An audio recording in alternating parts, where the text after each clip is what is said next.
మిత్రులందరికీ హృదయపూర్వకంగా నమస్కరిస్తూ ఈరోజు నేను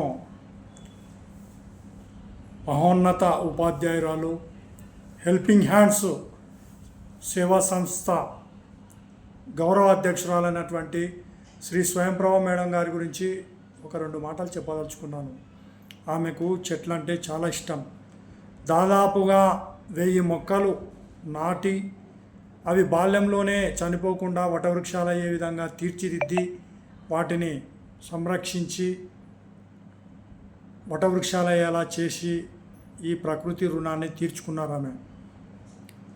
ముఖ్యంగా వృద్ధులు, వికలాంగులకు ఆమె చేసిన సేవ ఎంతో ఉన్నతమైనది.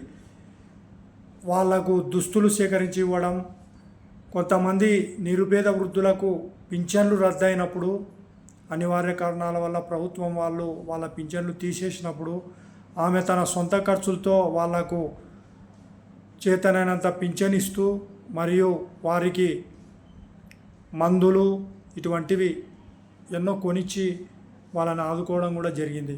ఎంతోమంది నిరుపేద విద్యార్థులు తమకు పుస్తకాలు, పెన్నులు ఇటువంటివి లేనప్పుడు ఆమెనే ఆదుకొని వాళ్ళకు ఫీజులు కూడా కట్టి ఎన్నో కాంపిటీషన్ ఎగ్జామ్స్ కూడా పంపించి వాళ్ళ జీవితాన్ని తీర్చిదిద్దడం కూడా జరిగింది.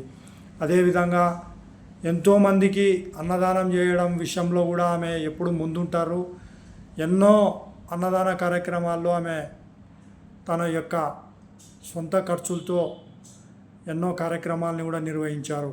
ఎంతోమంది వృద్ధులకు చలికాలంలో దుప్పట్లను పంచి ఎంతోమంది వృద్ధుల్ని చలి నుంచి రక్షించారు.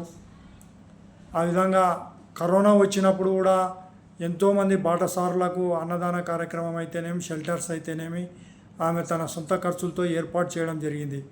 ఈ విధంగా ఎంతోమందిని ఆదుకుంటూ సమాజంలో ఉపాధ్యాయ వృత్తికే ఎంతో వన్నె తీసుకొని వచ్చిన ఆమెకు ఇప్పటివరకు ఎన్నో రాష్ట్ర స్థాయి అవార్డులు రావడం జరిగింది. జాతీయ స్థాయి అవార్డు కూడా ఆమెకు రావాలని హృదయపూర్వకంగా కోరుకుంటున్నాను.